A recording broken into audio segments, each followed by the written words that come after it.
गुजरात के पास वलसाड के पास एक कुंदर की रेलवे स्टेशन है।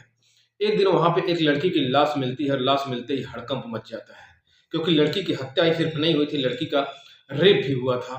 अब उस लड़की का रेप किसने किया, क्यों उसकी हत्या की गई, ये एक बहुत ही बड़ा सनसनीखेज मुद्दा बन गया था। क्योंकि लड़की पास में ही अ, कोचिंग पढ़ने जाती थी और घर से उस कोचिंग जो उसका जहाँ पे कोचिंग क्लासेस चलता था वो 200 किलोमीटर की दूरी पे था, और जहाँ पे ये हत्या हुई थी, जो जो ये घटना घटी थी, वो मात्र 100 मीटर की दूरी पे ही घटा था।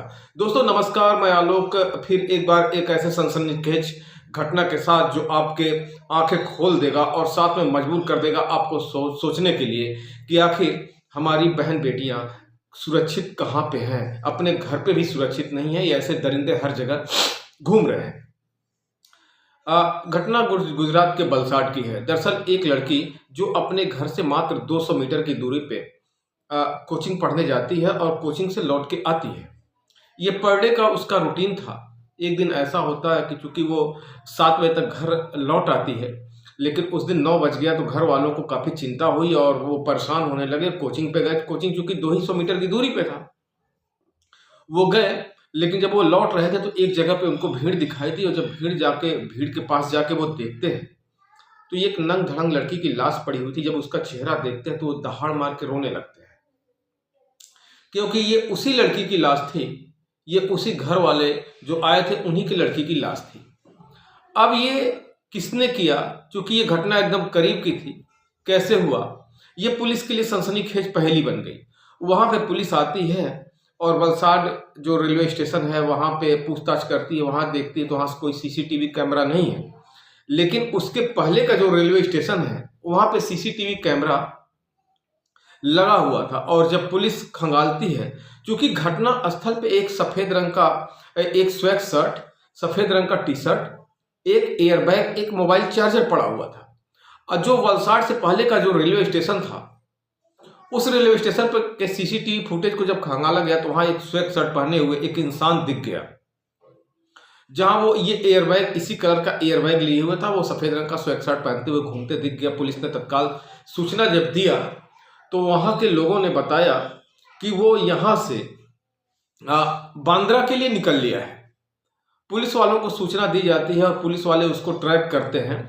फिर वो व्यक्ति जब बांद्रा उतरता है तो चूंकि सूचना हर जगह दे दी गई थी, तो वहाँ के जो लोकल लोग थे, जो जिनको पटरी वाले और रोहड़ी वाले, हॉकर्स कहा जाता है, उन लोगों ने पुलिस को सूचना देके कहा कि जो फोटो आपने अवेलेबल कराया है उस तरह का एक व्यक्ति एक स्टेशन पे संदिग्ध रूप से घूम रहा है और वो यहाँ से वापी जाने वाला है। वापी पुलिस स्टेशन को सूचना दी जाती है। वापी पुलिस स्टेशन चुपचाप उसके पीछे लग जाती है।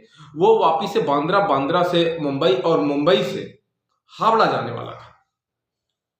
और जैसे ही वो बांद्रा रेलवे स्टेशन पे पहुंचता है, पुलिस आती है, उसको पकड़ लेती है और उसको लेके चली जाती है। फिर पुलिस उसके साथ पूछताछ करती। पुलिस पूछताछ में ऐसे सनसनीखेज वो बातें बताता है कि पुलिस के रोंगटे खड़े हो जाते हैं।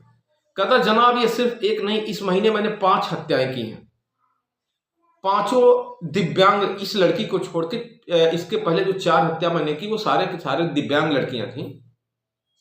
ये पहली लड़की थी जिसको मैंने बोगी के बाहर मारा है। मैं सारे लड़कियों की हत्या जो रेलवे का, जो ट्रेन का, जो दिव्यांग लोगों के लिए वो बोगी बुक होता था, उसी के अंदर मैं हत्या करता था, रेप करता था, बलात्कार करता था। मेरी एक खास आदत थी, जिंदा भी करता था और मुर्दा भी मैं बलात्कार करता था।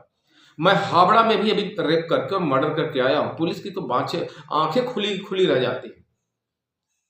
फिर पुलिस को अपनी स्टोरी बताता है कि पुलिस ने पूछा ऐसा तुमने क्यों किया। कहा बचपन से मैं दिव्यांग पैदा हुआ था और माँ बाप, मैं छोटी मोटी चोरियां करता था, घटनाएं करता था, आसपास लोग शिकायतें करते थे, इसलिए माँ और भाई ने मुझे घर से बाहर निकाल दिया। मेरे पिता नहीं थे। ट्रक चलाने का मेरा सपना था, लेकिन जब मैं वहां पे पहुंचता था तो ट्रक वाले जो है मुझे दिव्यांग कह के कि तुमसे ट्रक न चलेगा, वो मुझे वहां से निकाल देते थे। ये बातें घर करके धीरे धीरे मेरे अंदर कुंठा का रूप लेती गई और मैं उनको सबक सिखाने के लिए मैं बहुत बड़ा ट्रक चोर बन गया। मैंने अपने लाइफ में 12 ट्रकें चोरी की, उनका माल जाके बेच देता था, ट्रक छोड़ देता था और फिर चला आता था। उसके बाद मुझे लड़कियों से और बदला लेना था, क्योंकि मेरी शादी हो नहीं रही थी। इसलिए मैं क्या करता था, जो दिव्यांग लड़कियां अकेले दिव्यांग बोगी में बैठी रहती थी, मैं उनके पास जाता था, अक्सर वो सिंगल होती थी, मैं उनका वही रेप करता था, मर्डर कर देता था। इसके पहले इस महीने मैंने 4 मर्डर किया है। आंध्र प्रदेश में किया है, सिकंदरा में किया, हावड़ा में किया, ये न्यूली मैंने अभी वलसाड़ में किया, जहां मैं पकड़ा गया। इसके पहले मैं कहीं नहीं पकड़ा गया। मैं चुपचाप मर्डर करता था और चल दिया करता था। वलसाड़ वाली लड़की का जो मर्डर था वो 14 नवंबर को हुआ था और 24 नवंबर यानी 10 दिन के भीतर ही अपराधी को पकड़ लिया गया था। अपराधी हरियाणा के रोहतक का रहने वाला राहुल जट था और इस तरीके से 10 दिनों के भीतर पुलिस की तेजी ने इतने बड़े अपराधी को, जो एक सीरियल किलर बन चुका था, वो रेप भी करता था, मर्डर भी करता था और मर्डर करने के बाद भी रेप करता था। वो इस लड़की का भी रेप करने जा रहा था जिसकी हत्या कर चुका था वलसाड़ में। लेकिन जब वहां जाके लोगों की भीड़ देखा तो उसने इरादा बदल दिया और बड़े फेंकाव फोके जाके होटल में खाना खाया, फिर ट्रेन पकड़ के चला गया। दोस्तों, अब हमें ये सोचना होगा कि आखिर हमारी जो बहन बेटियां, छोटी बच्चियां हैं, किस तरीके से सुरक्षित रहें, क्योंकि इस टाइप के दरिंदे आपके घर के अगल बगल भी इस टाइप की घटनाएं कर दे रहे हैं, जो जीवन भर के लिए आपके पास दर्द के रूप में हो जा रहा है। हमें इससे सावधान रहना होगा।